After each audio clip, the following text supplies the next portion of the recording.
নমস্কার। আমি আজকে আবার বিশেষ কিছু জিনিস নিয়ে আলোচনা করব। তার কারণ হচ্ছে আজকে হচ্ছে আমি জন্মাষ্টমী নিয়ে আলোচনা করব। জন্মাষ্টমী কবে? জন্মাষ্টমী হচ্ছে ৩০শে আগস্ট। ৩০শে আগস্ট আর ওদিকে হচ্ছে ১৩ই ভাদ্র ১৪২৮ সনের ১৩ই ভাদ্র, এদিকে ৩০শে আগস্ট হচ্ছে ২০২১, তাহলে সোমবার। কখন? রাত্রি ১১টা ৫৯। রাত্রি ১১টা ৫৯-এর থেকে একদম ১২টা ৪৪ পর্যন্ত। সুতরাং এই যে সময়টুকুনি, এইটা হচ্ছে মেন সময় জন্মাষ্টমী। এই নিয়ে যে ডিসকাশনটা করব, কেন অনেকেই আপনারা বলছিলেন যে পার্থ জন্মাষ্টমীর একটা প্রোগ্রাম আপনারা অবশ্যই আপনি দিন, যে এই দিন কি কি কাজ হয়। আমরা জানি যে অমাবস্যাটাও যেমনি খুব ভাইটাল দিন আমাদের তন্ত্র মতে, এই জন্মাষ্টমীটাও আমাদের তন্ত্র মতে খুব ভাইটাল আমাদের ক্রিয়া প্রক্রিয়া, তন্ত্র মতে ক্রিয়া প্রক্রিয়া করার জন্য। যেমনি আমি বলছি কালরাত্রি, অহরাত্রি, আর একটা হচ্ছে দারুণ রাত্রি, আর একটা হচ্ছে মোহরাত্রি। এই যে চারটে রাত্রি, এক একটা রাত্রি কিরকম?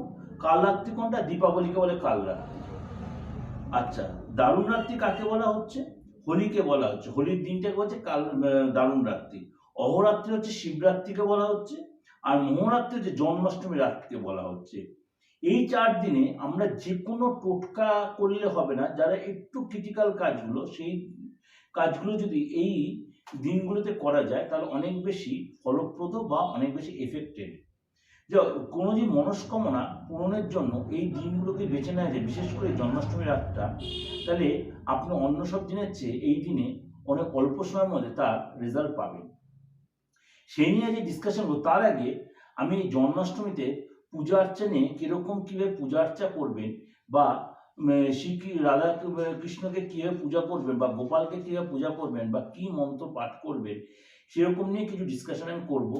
বা কীরকম টোটকা বা কী টিপস দেবে আলোচনা করবো, সেগুলো আপনাদের দেবো। তার আগে বলে রাখি, আমার চ্যানেলটাকে অবশ্যই আপনারা সাবস্ক্রাইব করেন। চ্যানেলটা অবশ্যই আপনারা কম বেশি সকলেই জেনে গেছেন। চ্যানেলের নাম হচ্ছে দিগদর্শন, DIG স্পেস DARSAN, দিগদর্শন। আর বুকিং নাম্বারটা প্রত্যেকে জেনে গেছেন, অবশ্যই স্কলেও চলছে, দেখতে পাবেন। আর প্রত্যেক চেম্বারও অন রয়েছে। আর অনলাইনেও আমি এখন প্রেডিকশান দিচ্ছি। অনলাইনে আমার প্রেডিকশান বা প্রতিক্রিয়া আমার সাথে আলোচনা করতে চান, অবশ্যই সেটা পেয়ে যাবেন। সেটা আপনারা আমার বুকিং নাম্বার ফোন করে জিজ্ঞেস করে আপনাকে সেভাবে আপনাকে বলে দেবে। এবার বলি কিভাবে এই দিন পুজো করবেন। এই জন্মাষ্টমীর আগের দিন অবশ্যই একদম নিরামিষ আহার করবেন, খুব পরিষ্কার পরিচ্ছন্নভাবে থাকবেন। এই দিন চেষ্টা করবেন যে এই দিন এক সিদ্ধ ভাত খেতে। আগের দিন মানে সোমবার যেহেতু জন্মাষ্টমী, রোববারটার কথা বলছি আমি, এটা একদম একাদশী যেমনি পালন করে সেরকমভাবে পালন করার চেষ্টা করবেন। এটা গেল প্রথম আগের দিনের কথা। সেদিন কোনো রবি শস্য যদি খান, ওই এক সিদ্ধ ভাত খাবেন, এইটুকুর মধ্যে আদার্স কোনো আমিষ আইটেম খাবেন না। আর যদি ফলাহার দিয়ে সারতে পারেন আরও ভালো হয়। আর যেদিন আপনার জন্মাষ্টমী সেদিন সারাটা দিন একদম উপবাস থাকতে হলে খুব ভালো। যদি একান্ত আপনার অসুস্থ হন, তাহলে দুপুরবেলা বেলা ১২টার পরে দুধ আর খই খেতে পারেন। এটা বলেন আমি প্রোগ্রামটা অনেকটা বড় হবে, আপনাদের উদ্দেশ্যে ছোট ছোট করে আমি বলছি। সেদিন রাত্রি ১২টার পরে ভগবান শ্রীকৃষ্ণকে অবশ্যই দুধ আর কেশর দিয়ে অভিষেক করবেন। দুধ কেশর দিয়ে অভিষেক করে ভালো করে তাকে মুছিয়ে নিয়ে তারপরে হলুদ কাপড় বা হলুদ ড্রেস পরাবেন, হলুদ ফুল দিয়ে আসন সাজাবেন। তার আগে থেকে আসন সাজিয়ে ধূপদীপ জ্বালিয়ে পূজা অর্চা করবেন। আর তাকে অবশ্যই এই কটা জিনিস অবশ্যই দেবেন, কারণ আপনারা প্রত্যেক কম বেশি কিন্তু, তাও আমি বলে দিচ্ছি কি কি দেবেন তার পুজোর উদ্দেশ্যে, তার খাওয়ার উদ্দেশ্যে বা তার ভোগের উদ্দেশ্যে। মাখন, মিছরি, নাড়ু, তালের বড়া, ক্ষীর, ননি, রাবড়ি, মানে সে আপনারা প্রত্যেকে জানেন দুধের আইটেম, সে প্রচন্ড। তালের বড়ার অবশ্যই দেবেন, মিছরি দেবেন, চিনি দেবেন না। আর কি করবেন, যে পায়েস বা ক্ষীরটা রান্না করছেন চিনি ছাড়া মিছরি দিয়ে সেটা পাকাবেন, আর সেটা তার উদ্দেশ্যে নিবেদন করবেন। টাইমটা কি বললাম, তাহলে সকাল রাত্রি ১১টা ৫৯ থেকে ১২টা ৪৪ পর্যন্ত পুজোর যথেষ্ট ভালো সময়। এটা কন্টিনিউ যাবে পরের দিন সকাল 9:44 পর্যন্ত। সুতরাং এই যে টাইমটা, এর মধ্যে আপনারা পুজোটা কমপ্লিট করে নেওয়ার চেষ্টা করবেন। ঠিক আছে, এরপর চলে যাই, আপনারা এই দিন আর কি কি টোটকা টিপস এই ধরনের কিছু অবশ্যই ঠাকুরের উদ্দেশ্যে বা শ্রীকৃষ্ণ উদ্দেশ্যে অবশ্যই দক্ষিণাবর্ত শঙ্কর অবশ্যই দেবেন। যাদের বাড়িতে দক্ষিণাবর্ত শঙ্খ নেই তারা অবশ্যই দক্ষিণাবর্ত শঙ্খ, আমি অরিজিনাল দক্ষিণাবর্ত শঙ্খ মার্কেটে পাওয়া এখন একটু ক্রিটিক্যাল, তাও খুঁজবেন, ভালো জায়গায় পাবেন। যারা পুরোনো দোকান তারা কিন্তু দক্ষিণাবর্ত শঙ্খ রাখে। এই দক্ষিণাবর্ত শঙ্খটাকে অবশ্যই সেনকে জল ভরে জল পূর্ণ করে রাখবেন। অবশ্যই তাতে হলুদ ফুল সাদা ফুল অবশ্যই দেবেন। আর সেই জলটা যখন পূজা শেষে সারা বাড়িতে ছিটিয়ে দেবেন বা আপনার ব্যবসা স্থলে ছেটাবেন। আপনার ব্যবসাস্থল বা বাস্তুর যে জেলার ডিস্টার্ব ছিল সেগুলো অনেকটাই শোধন হয়ে যায়, বা যে নেগেটিভ এনার্জি ছিল সেটা আস্তে আস্তে অনেকটা ক্লিয়ার হয়ে যাবে। হয়ে গেল যাদের ব্যবসার, এটা আমি পূজা আর্চার ব্যাপারগুলো বলছি। এবার কি করবেন, এই সময় অবশ্যই যে পূজা আর্চা করছেন বা ভোগ কিংবা দেখা গেল আপনি ব্রাহ্মণকে ডেকেই পূজা আর্চা করছেন, আপনি নিজেও পারলে পুজো করতে পারেন। তাহলে এই মন্ত্রটা অবশ্যই করবেন, ওম নমো ভগবতে বাসুদেবায় নমঃ। ওম নমো ভগবতে বাসুদেবায় নমঃ এই মন্ত্র যতবার পারবেন করবেন। আর একটা মন্ত্র করবেন, সেই মন্ত্রটাও আমি বলে দিচ্ছি আপনাদের, বারবার প্রোগ্রামটা দেখবেন, আপনারা দরকার হলে ইয়েটা ডাউনলোড করে নেবেন, দেখবেন এটা অনেক বেশি কার্যকরী। যেগুলো দিচ্ছি দেখবেন, আমি ছোট ছোট করে বলছি এখন আপনার জড়ি জড়ি না বলে, সর্বায় সর্বেশ্বরায় সর্বপতয়ে সর্বস্তম্ভায় সর্বস্তম্ভায়, আরেকটা হচ্ছে গোবিন্দায় নমো নমঃ। আমি একদম ভেঙে ভেঙে আপনাদের বললাম, সর্বায় সর্বস্বরায় সর্বপতয়ে সর্বস্তম্ভায় গোবিন্দায় নমো নমঃ। এই মন্ত্রটা অন্তত পক্ষে 18 বার উচ্চারণ করবেন। ওই যখন তাকে নিবেদন করছেন, ভোগ নিবেদন করছেন, তখন এই মন্ত্রটা অবশ্যই উচ্চারণ। আমি একদম ভেঙে ভেঙে বললাম। আর এই দিন কোনো মতেই রবি শস্য আপনারা খাবেন না। রবি শস্য বলতে ডালকে বোঝায়, রবি শস্য যে কোনো ডালের আইটেম এই যেদিন পুজোর দিন আপনারা যাদের বাড়িতে পুজো তারা কিন্তু খাবেন না, এটা মাথায় রাখবেন। ঠিক আছে, আর অবশ্যই পারলে বাড়িতে হরিনাম সংকীর্তন দেবেন। যদি কাউকে ডেকে এনে গীতাটা পাঠ করাতে পারেন বা নিজেও যদি গীতাটা পাঠ করতে পারেন তাহলে আরো বেশি ফলপ্রদ। ছোট ছোট করে দিচ্ছি, ছোট ছোট করে আপনার জিনিসগুলো শুনুন, ছোট ছোট আপনি অ্যাপ্লাই করবেন, নিজেরা খুব রেজাল্ট পাবেন। আর একটা কি করবেন, অবশ্যই পারলে একটা বাঁশের বাঁশি কিনে নিয়ে যাবেন, নিখুঁত বাঁশের বাঁশি, আর 3টে অথবা 5টা অথবা 7টা ময়ূরের পালক কিনে নিয়ে আসবেন। আপনার সন্তানের ঘরে বা আপনার ঈশান কোণে যে ঘরটা আছে সেই দিকে বা আপনার নিজের বেডরুমেও এই বাঁশিটা আর এই ময়ূরের পালকটা একসাথে করে আপনি ঝুলিয়ে রাখতে পারেন। কোন দিয়ে রাখবেন, ঈশান কোণে রাখবেন। এইটা করলে কি হয়, বাড়ির যেসব বাচ্চারা পড়াশোনায় মন বসছে না বা দুরন্ত, তারা কিন্তু অনেকটাই এটাতে রেজাল্ট পাবে, বা বাইরে নেগেটিভ এনার্জি থাকলে সেটাও রেজাল্ট পাবে। সেকেন্ড পয়েন্ট হচ্ছে, মনে করুন আপনার বাড়িতে প্রচন্ড বাস্তুদোষ, কোনো অ্যাস্ট্রোলজি বা কোনো বাস্তুবিদ বলেছে, আপনি এর মধ্যে ঠিক করতে পারেন। এই দিনটা আপনি কাজে লাগান। কি করবেন, আপনার বাড়ির ঈশান কোণে অবশ্যই তুলসী গাছ আছে, বা যদি না থাকে তুলসী গাছ যেদিন লাগাবেন খুব ভালো দিন। আর মানে ভালো ঠাকুরের জিনিসপত্র যেখানে বিক্রি হয় সেখান থেকে শালগ্রাম কিনে নিয়ে আসবেন, যাকে বলে শালগ্রাম শিলা, সেই শালগ্রাম কিনে নিয়ে আসবেন। এক দামে কিনবেন, তাকে অবশ্যই শোধন করবেন, অবশ্যই তাকে মন্ত্রপুত করে তাকে জাগৃত করে ওই তুলসী তলায় তাকে পুঁতে দেবেন, ওই মাটিতে পুঁতে দেবেন, যে তুলসী গাছ রয়েছে সেখানে পুঁতে দেবেন। দেখবেন আপনার বাড়িতে একটা পজিটিভ ভাইব্রেশন তৈরি হবে। এই শালগ্রাম শিলাটা যদি কিছু পারুন না পারুন আনার পর বাড়িতে অবশ্যই তাকে গঙ্গা জল দিয়ে ভালো করে শোধন করবেন।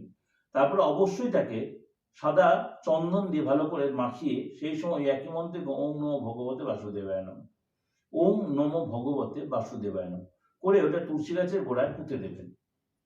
দেখবেন আস্তে আস্তে বাস্তুটা রেকটিফাইড হবে। আবার ধরুন কারোর বাস্তু ব্যবসা করছেন, ব্যবসার জায়গাটা প্রচন্ড ডিস্টার্ব, মনে হচ্ছে কেউ আপনার ব্যবসাটা কোনো ক্ষতি করে দিয়েছে, কিন্তু বুঝেও তো ক্রমশ ব্যবসাটা পড়ে যাচ্ছে আপনার। বা অনেক আপনার কেউ অস্ট্রেলিয়া আপনাকে বলেছে যে আপনার শেয়ারের ব্যবসা আপনার ভালো হবে বা শেয়ার কিন্তু শেয়ার হয়তো কিনে আপনি রেজাল্টও পেলেন, এই মুহূর্তে আপনি কোনো দেখছেন সেভাবে আপনার সেখান দিয়ে অনেক লোকই আছে শেয়ারের ব্যবসার মাধ্যমে সে দিন গুজরান করে, মানে শেয়ারের ওই ইনকামটা দিয়েই তার ভালো প্রফিটেবল ব্যবসা, কিন্তু এই মুহূর্তে সেখানে সে আর্ন করতে পারছে না। কি করবেন? দক্ষিণাবর্ত শঙ্খ আছে, সেই দক্ষিণাবর্ত শঙ্খের মধ্যে জলটা যে ভরে রেখেছেন তার মধ্যে অবশ্যই সাদা চন্দন গুলিয়ে নেবেন। সারা বাড়িটার মধ্যে সাদা চন্দন গুলিয়ে নেবেন। সেই সাদা চন্দন গুলিয়ে ওই সারা বাড়িতে সেটা ছিটাবেন। সারা বাইরে ছেটালে বাইরে যে বাস্তু যে ব্যবসার জায়গাটা সেটা কিন্তু অনেকটা শোধন হয়ে যাবে, বা কেউ যদি কিছু করেও থাকে আস্তে আস্তে রেক্টিফাই দেখবেন। যাদের আপনার ব্যবসা বা শেয়ারের ব্যবসা বা মিউচুয়াল বা লটারি বা জুয়ার এরকম ধরনের রিলেটেড ব্যবসার মধ্যে জড়িত বা অরিজিনাল ব্যবসাও যাদের আছে তারা এটা করে রেজাল্ট পাবেন। বা ধরুন যারা কোনো ক্রনিক ডিজিজে ভুগছেন আপনার বাড়িতে, কি করবেন? এই দিন রাত্রি 12টার পরে এক মুঠো কালো তিল বা এক চুটকি কালো তিল, ভালো করে শুনবেন টোটকাটা, এক চুটকি কালো তিল নিয়ে নেবেন। সেই কালো তিলটা অবশ্যই একজনের জন্য, একবার তিল নেবে এক মুষ্টিতে একজনের নিয়ে, এক মুষ্টিতে সবার জন্য হবে না, প্রত্যেকজন আলাদা আলাদা এক মুষ্টি তিল নিয়ে সেই তিলটা যার জন্য করবেন তার মাথা থেকে পা পর্যন্ত 21 বার ঘোরাবেন। আর এই মন্ত্রটা বলবেন। কোন মন্ত্রটা বলবেন? ওম ক্লিং কৃষ্ণায় নমঃ, ওম ক্লিং কৃষ্ণায় নমঃ। এই জিনিসটা একটা মানে 21 বার যে মন্ত্রটা বললেন সেটা কি করবেন? রাখলেন। ওই যে কালো তিলটা এক মুষ্টি নিলেও হবে, মানে এত বড় মুষ্টি না, অল্প একটু ইয়েও নিলেও হবে, অল্পটা নিলেও হবে, রাখলেন। তার মধ্যে কি করবেন? 5টা দানা, 5 রকম আনাজ মিশিয়ে, 5 আনাজ কি কি? চাল, গম, 3 রকম ডাল, মানে চাল নেবেন 5 দানা, গম নেবেন 5 দানা, ডাল নেবেন, কি কি ডাল নেবেন? মুগ ডাল নেবেন, মটর ডাল নেবেন, ছোলার ডাল নেবেন, অথবা মুগ ডাল নেবেন, বিউলির ডাল, কালো বিউলি নেবেন, আর কি নেবেন? ছোলার ডাল। 3টে ডাল হলো, চাল আর গম নেবেন, 5 দানা মিশিয়ে কালো তিলের সাথে ছাদের মধ্যে ছড়িয়ে দিয়ে চলে আসবেন। এবার প্রত্যেকের জন্য কি করতে আলাদা আলাদা করে করবেন। যে বাস্তুর জন্য করতে ওইটা ওইভাবে করে 4 কোণে, বাস্তুর 4 কোণে ছুঁয়ে এটা ছাদের মধ্যে ফেলে দিয়ে চলে আসবেন, পিছন ফিরে আর দেখবেন না, হাত পা দিয়ে রাত্রে শুয়ে পড়বেন। তারপরে আপনার বাড়ি যে পূজা আর্চার ব্যাপারটা সেগুলো করলেন, কিন্তু এটা রাত্রি 12টা থেকে 12:15টার মধ্যে কিন্তু এই কর্মটা বা ক্রিয়াটা করতে হবে। করে চলে আসুন, দেখবেন আস্তে আস্তে শরীরটাও ভালো হবে, বাস্তুর জন্য কোনো নেগেটিভ পরিস্থিতি সেগুলো রেক্টিফাই হবে। এগুলো কিন্তু খুব ফলপ্রদ। এই যে বলে একটা জিনিস, 4টে দিন আমাদের খুব ভাইটাল। আমি যেন বলেছিলাম 4টে অমাবস্যা, কতগুলো অমাবস্যা, 4টে অমাবস্যা আমি অমাবস্যার আগে বলেছিলাম, এরকম এটাও বলছি যে 4টে এই দিন খুব ভাইটাল। একটা হচ্ছে আপনার দীপাবলি, একটা হচ্ছে শিবরাত্রি, একটা হচ্ছে হোলি, একটা হচ্ছে জন্মাষ্টমী। তারপরে জন্মাষ্টমী পেয়েছি ভাদ্র মাসে অষ্টমী তিথিতে। ভাদ্র মাসে অষ্টমী তিথিতে যে সোমবার বা বুধবার পরে এই জন্মাষ্টমী দারুণ দারুণ দারুণ ফলপ্রদ হয়। সুতরাং সেই সোমবারটা কিন্তু আমরা পেয়েছি, মানে রোববারের রাত্রিটা পেয়েছি, মানে সোমবারটা পাচ্ছি আমরা। সুতরাং এটাই কিন্তু আমরা ভালো করে কাজে লাগাবো। প্রত্যেককে বলছি, আপনার সকল জনগণের উদ্দেশ্যে বলছি, কাজ এটা করুন, মানে ভালো উদ্দেশ্যেই করবেন, অবশ্যই দেখবেন রেজাল্ট পাবেন। আর এই যে তাকে ভোগ দিয়েছেন গোপালকে, বা আমাদের কি শ্রীকৃষ্ণ বা রাধাকৃষ্ণ একসাথে ভোগ দিয়েছেন, অবশ্যই সেটা মানে সবাইকে ডিস্ট্রিবিউট করবেন। তার আগে আমি বলি, এই পুজোর দিনে অবশ্যই কামধেনু গরুর ছবি নিয়ে আসবেন, বাড়ির ঈশান কোণে ওটা লাগিয়ে দেবেন। বাড়ির ঈশান কোণে কামধেনু গরুর ছবিটা অবশ্যই লাগিয়ে দেবেন। আর যাদের বাড়িতে রাধাকৃষ্ণর ছবি নেই, অবশ্যই যদি এদিন পুজোর ব্যাপার হয়, যদি মূর্তি আনতে তো ভালো, নাহলে রাধাকৃষ্ণর ছবিও আপনি বাড়ির ঈশান কোণে বা উত্তর দিকের দেয়ালে বা পূর্ব দিকের দেয়ালে লাগাতে পারেন, কিন্তু দক্ষিণ দিক অথবা পশ্চিম দিকের দেয়ালে লাগাবেন না। আরেকটা কাজ করতে আমরা জানি, যারা আমরা তন্ত্রমতে কাজ করি তারা কিন্তু জানি, যাহাই কৃষ্ণ তাহাই কালী, যাহাই কালী তাহাই কৃষ্ণ। সুতরাং আপনারা অনেকের বাড়িতে এই দিন সেই কালীর রূপে, কৃষ্ণর একটা আলাদা রূপ আর কালীর রূপে, এরকম দুরূপে সেই পুজো হয় অনেকের বাড়িতে। আমি অনেক তান্ত্রিকের বাড়িতেও দেখি যেরকম পুজো হয়। সুতরাং আপনারাও যদি মনে করেন এরকম ছোট যদি শ্যুট করে কালী বা কৃষ্ণ শ্যুট করে, তাহলেই করবেন। যদি না হয়, যদি দেখেন কোনো অসুবিধা, তাহলে সেটা খুলে জলে দিয়ে দেবেন। করে দেখতে পারেন। অনেকের বাড়িতে অনেক আত্মা, মানে কি বলবো, মানে ভালো আত্মা না, অনেক অতৃপ্ত আত্মা বা অল্প বয়সে মৃত্যু বা কি বলে অ্যাক্সিডেন্টাল ডেথ বা সুইসাইডাল ডেথ, এরকম ঘটনা একাধিকবার ঘটেছে। বাস্তুটা তাতে কিন্তু নষ্ট হয়ে যায়, আপনি সেই বাড়িটা ছেড়ে যেতে পারছেন না। এই যে ছোটখাটো ছবিগুলো বললাম এই জন্মাষ্টমীর দিন, এই কাজগুলো বললাম, এই তিলের কাজটা বললাম, এগুলো করে দেখতে পারেন, দারুণ কাজ হবে। আর যদি সুযোগ থাকে এই দিন অবশ্যই পুরো বাড়িটা আপনি গোলাপ জল, কারণ এই মুহূর্তে গোবর পাবেন না, গোবর হচ্ছে সবচেয়ে বেশি অ্যান্টিবায়োটিক, এই নেগেটিভ ইয়ে কাটানোর জন্য খুব ভালো, কিন্তু এই সময় পাবেন না। যদি পারেন গোলাপ আর আতর মিশিয়ে সারা বাড়িটা জলের মধ্যে মিশিয়ে বা কর্পূর মিশিয়ে সারা বাড়িটা ভালো করে মুছে নেবেন আগে সকালবেলা। আমি হয়তো আগে পরে টোটকাগুলো বলছি, আপনারা এটা গুছিয়ে নিয়ে অবশ্যই, আর যদি পারেন অবশ্যই এই দিন একটা সাদা চন্দন কাঠ কিনে নিয়ে আসবেন। সাদা চন্দন কাঠ কিনে আগের দিনও কিনে নিয়ে আসতে পারেন, সেদিন সকালবেলা কিনে নিয়ে আসতে পারেন। সাদা চন্দন কাঠটা কি কাজে লাগবে? প্রত্যেক দিন এই দিন যে নিয়ে আসবেন সেদিন অবশ্যই ইয়েতে আপনার পাটায় বেটে সেদিন তো অবশ্যই কৃষ্ণের মাথায় তিলক দেবেন। সেই সময় নিজের মাথাতেও তিলক দেন, নিজের নাভিতে একটা তিলক দেন। যারা প্রচণ্ড আর্থিক কষ্টে ভুগছেন বা লোকের সাথে বনিমানা হচ্ছে বা ভীষণ মাথাটা গরম হয়ে যাচ্ছে, কোনো জায়গায় সাপোর্ট পাচ্ছেন, তারা অবশ্যই কী করে কন্টিনিউ 15টা শুক্রবার বা 15টা সোমবার করবেন। 15টা শুক্রবার অথবা 15টা সোমবার করবেন, এই যে উপায়টা দিলাম। আর প্রতিদিন যদি করতে আরো ভালো, করলে তার রেজাল্ট কিন্তু পাবেন, করলে তার রেজাল্ট কিন্তু আপনারা পাবেন। করে দেখতে পারেন, টোটকা প্রত্যেকে ফলপ্রদ টোটকা দিলাম, যে অনেক কিছু বলার চেষ্টা করলাম। আর অবশ্যই যে পুজো করলেন বা পুজো দিলেন, সেটা কাকে প্রসাদটা প্রথম দেবেন? অবশ্যই ব্রাহ্মণের আগে প্রসাদটা দেবেন। আর 5 বা 7 বছরের বাচ্চা যা মেয়েগুলো বা ছেলে যারা আছে, বিশেষ করে মেয়েদের, তাদের উদ্দেশ্যে আগে প্রসাদ দেবেন। তাদেরকে আগে কি দেবেন? সবকিছু দিলেও অবশ্যই তালের বড়া আর ক্ষীরটা আগে দেবেন। তালের বড়া আর ক্ষীর অবশ্যই আগে দেবেন। এটা কিন্তু শ্রীকৃষ্ণের সবচেয়ে বেশি প্রিয় জিনিস। এই যে জিনিসগুলো বললাম, এগুলো প্রত্যেকটা মেনটেন করে যদি ঠিকমতো করতে পারেন, আপনার মনের মধ্যে একটা আলাদা শান্তি ফিরে আসবে। আপনার বাড়ির যে নেগেটিভ এনার্জিটা সেটা কেটে যাবে, পজিটিভ ভাইব্রেশন তৈরি হবে, বা আপনার যে আর্থিক একটা অস্বস্তি ছিল সেটাও কেটে যাবে, বা সকলের মধ্যে একটা বনিমানার অভাব ছিল সেটা, বা আপনার দেখা গেল সন্ততি নিয়েও খুব অসুবিধায় আছেন, সন্তান হয়তো কথা শুনছে না, বা বিয়ে হয়েছে অনেকদিন সন্তান হচ্ছে, হয়তো অবশ্যই ডাক্তারের কাছে যাবেন, ডাক্তারের ট্রিটমেন্ট নেবেন। তারপর সাথেও যদি এই টোটকা টিপসগুলো করতে পারেন, অনেকাংশে আপনি এই রেজাল্টগুলো পেতে পারেন। এই সন্তানের জন্য যদি করতে হয়, তাহলে অবশ্যই ছোট গোপালের পুজো করবেন। ছোট গোপাল অনেকেই জানেন, সে হামাগুড়িতে আছে ছোট গোপাল, এর পুজো অবশ্যই করবেন। আর সিস্টেমটা একই করবেন, কিন্তু ছোট গোপাল পুজো করতে গেলে তাকে কিন্তু প্রত্যেকে নিজে যেমনি খাওয়া দাওয়া করবেন, তাকেও কিন্তু সব রকম খাওয়া দাওয়া দিতে হবে। এটা মেনে সেই বুঝে কিন্তু পূজা আর্চা করবেন। কারণ ছোট গোপাল বাড়িতে আনে, তাকে কিন্তু সারাদিনে একবার বা দুবার খেতে দিলে হবে না। আপনি যতবার খাবেন তাকেও ততবার খেতে দিতে হবে, তাকেও শোয়ার ব্যবস্থা করতে হবে, তাকেও স্নানের ব্যবস্থা করতে হবে। যদি ঠিকমতো মেনটেন করতে হয়, আপনাকে আর পিছন ফিরে দেখতে হবে না। এই সন্ততি পুজো করতে গিয়ে আপনাদের সারা সংসারটা আপনার দেখবেন মানে ফুলে ফলে ভরে গেছে, মানে সব দিক দিয়ে শান্তি ফিরে আসে। এটা মানে আমি যেটা দেখছি, এটা আমি বলছি আপনার করা নয়, মন থেকে চাইলে তাহলেই করবে। আমি একটা কথা বারবার বলছি, বিশ্বাসে মিলাই বস্তু তর্কে বহুদূর। যদি বিশ্বাস থাকে করে দেখবেন। কারণ আমি যে টোটকাগুলি অনেক চিন্তা ভাবনা করেই দিই, সেগুলো ফলপ্রদ বলেই দিই। আমি আগের বছর অ্যাপ্লাই করেছি, আপনাদের এর আগেও দিয়েছি, আমি মিডিয়া যেমন প্রোগ্রাম করি। সুতরাং একটা কথা বলছি, ফলপ্রদ টোটকা আমি সবসময় দিই। সেটা এক একজন একভাবে করুক না করুক, যদি করেন ঠিকমতো রেজাল্ট পাবেন। ঠিক আছে?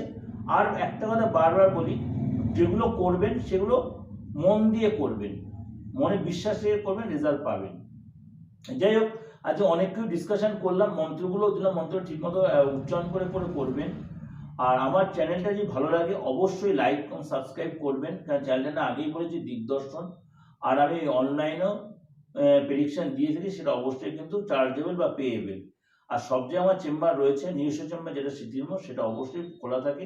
অবশ্যই তার আগে বুকিং নেয় ফোন করে নেবেন। আজকের মতো নমস্কার, সবাই ভালো থাকুন।